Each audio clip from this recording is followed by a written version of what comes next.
नमस्कार दोस्तों, आप देख रहे हैं साइक टैंक, जहां हम मन के रहस्यों को खोलते हैं और उन कहानियों को आवाज़ देते हैं जो ज़्यादातर लोग अपने मन के अंदर दबा कर बैठे हैं। आज की कहानी एक डर की कहानी है।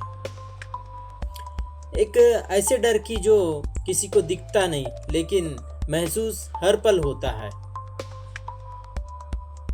एक ऐसी स्थिति की जहां आप भीड़ में भी अकेले महसूस करते हैं, जहां लोग आपको देख रहे हो ऐसा आपको हमेशा एहसास होता है, लेकिन असल में कोई नहीं देख रहा होता।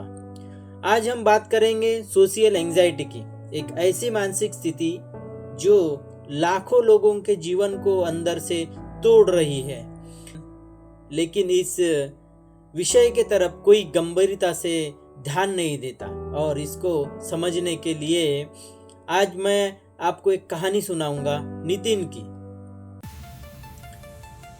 नितिन एक 22 साल का लड़का था, स्मार्ट, पढ़ाई में भी अच्छा, लेकिन उसके अंदर एक डर था जो किसी को पता नहीं था। सुबह के 7 बज रहे थे। कॉलेज का पहला दिन। नितिन आईने के सामने खड़ा था। उसने शर्ट पहनी, बाल ठीक किए, मुस्कुराने की कोशिश की, पर चेहरे पर आत्मविश्वास नहीं था। उसके हाथ कांप रहे थे, गला सूख गया था, दिल ऐसे धड़क रहा था जैसे कोई बड़ा तूफान आने वाला है।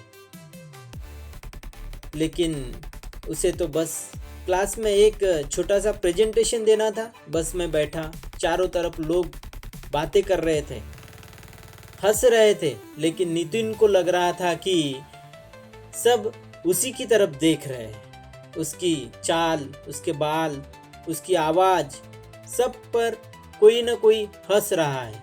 वो खिड़की से बाहर देखने लगा, लेकिन मन के अंदर एक ही आवाज़ घूम रही थी, अगर मैं कुछ गलत बोल गया तो, अगर सब मुझे प्रेजेंटेशन देते हुए हंसने लगे तो, अगर प्रेजेंटेशन देते वक्त मुझसे गलती हो गई और सब लोग मेरा मजा उड़ाने लगे तो। जैसे वैसे वो कॉलेज पहुंचा। क्लास में सब बैठ चुके थे। उसका नाम पुकारा गया, नितिन, अगला नंबर तुम्हारा है। वो उठा, हाथ में माइक लिया, स्टाइल बदली और स्टेज पर चढ़ गया, लेकिन उसके मुंह से आवाज ही नहीं निकल रही थी। कमरे में पूरा सन्नाटा छाया हुआ था। सबकी नजर उसी पर थी। दिल जोर से धड़कने लगा था उसका, चेहरा लाल हो गया था, हाथ कांपने लग गए थे। हाथ कांपते कांपते उसके हाथ से माइक छूट गया और अगले ही पल वो बाहर की तरफ भाग गया। कॉरिडोर में भागते हुए उसके कानों में बस एक ही आवाज गूंज रही थी, वो क्लास के अंदर के हंसी की, लोगों की हंसी की, जो उसे प्रेजेंटेशन के वक्त उसका प्रेजेंटेशन ना होने के कारण उसको हंस रहे थे, जो शायद हकीकत में नहीं थी पर उसके दिमाग में सच जैसी चल रही थी। घर पहुंचा, कमरे में खुद को बंद कर दिया, सोशल मीडिया से गायब हो गया, दोस्तों के कॉल उठाना बंद कर दी। दिन ब दिन उसकी जो समस्याएं थी वो बढ़ रही थी और उसको पूरी दुनिया जो है छोटी लगने लग रही थी। दोस्तों, यहाँ से शुरू होती है सोशल एंजाइटी की दुनिया, जहाँ इंसान बाहर से सामान्य दिखता है पर अंदर से खुद को नाकामयाब, कमजोर और अकेला महसूस करता है। दोस्तों, अगर आपको भी ऐसा कभी लगे कि भीड़ में भी आप अलग हो या सब आपको जज कर रहे हैं, तो इस वीडियो को आखिर तक देखना, क्योंकि शायद ये कहानी सिर्फ नितिन की नहीं, आपकी भी हो सकती है। कुछ महीने बीत गए। नितिन अब घर से बाहर नहीं निकलता था। रात को जागना, दिन में सोना। उसने आईने में खुद को देखना भी छोड़ दिया था। फिर एक दिन उसके मेल पर एक अजीब मैसेज आया, तुम अकेले नहीं हो नितिन। नीचे लिखा था, कल शाम 5 बजे कैफे बिल्स आना, हम वहां पर मिलेंगे। नितिन सोच में पड़ गया, किसी को उसका नाम कैसे पता? कहीं कोई मजाक तो नहीं कर रहा है? पर मन के किसी कोने से आवाज आई, क्या पता कोई समझाने वाला मिल गया हो। अगले दिन वो कैफे में गया।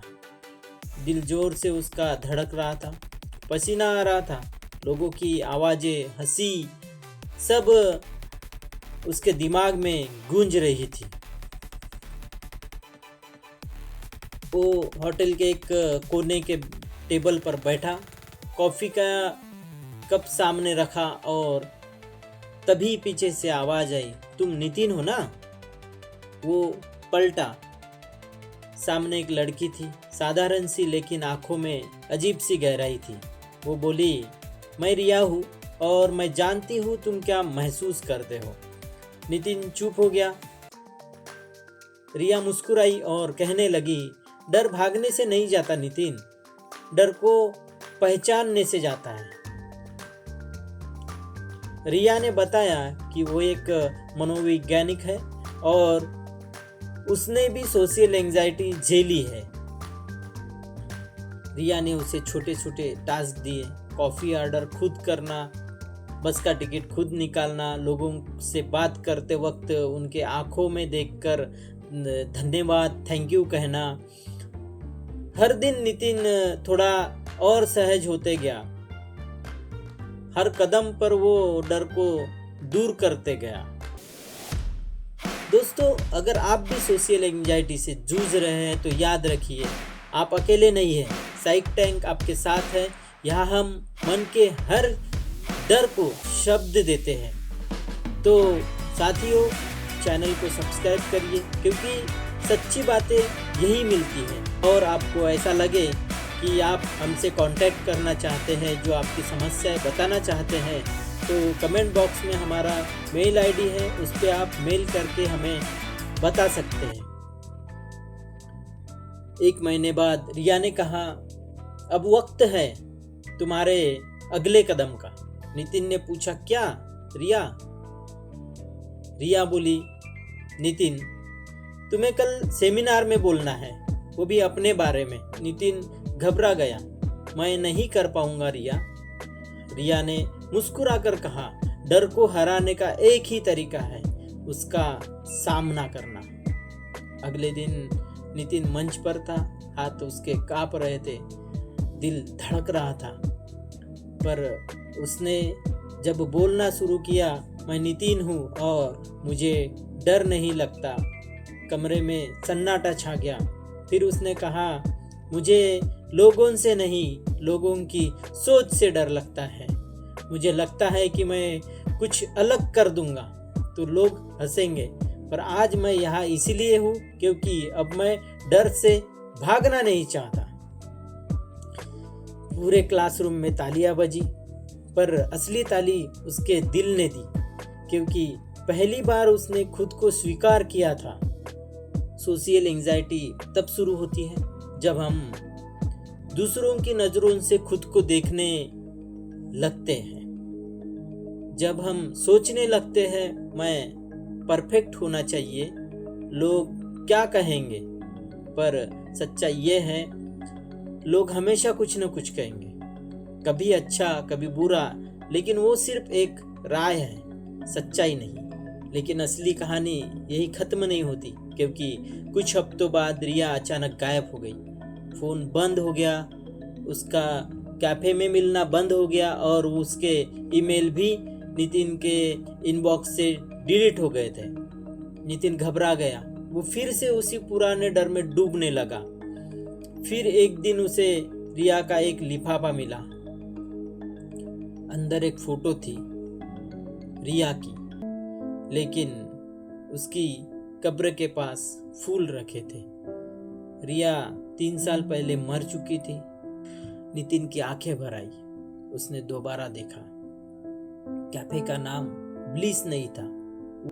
वो कैफे तो कभी शहर में था ही नहीं, तो फिर वो किससे मिला था? शायद वो उसकी अपनी कॉन्शियस माइंड थी, जो उसे डर से बाहर निकाल रही थी। वो रिया नहीं थी, वो उसका इनर वॉइस था। नितिन अब मुस्कुराता है, भीड़ में भी सहज रहता है।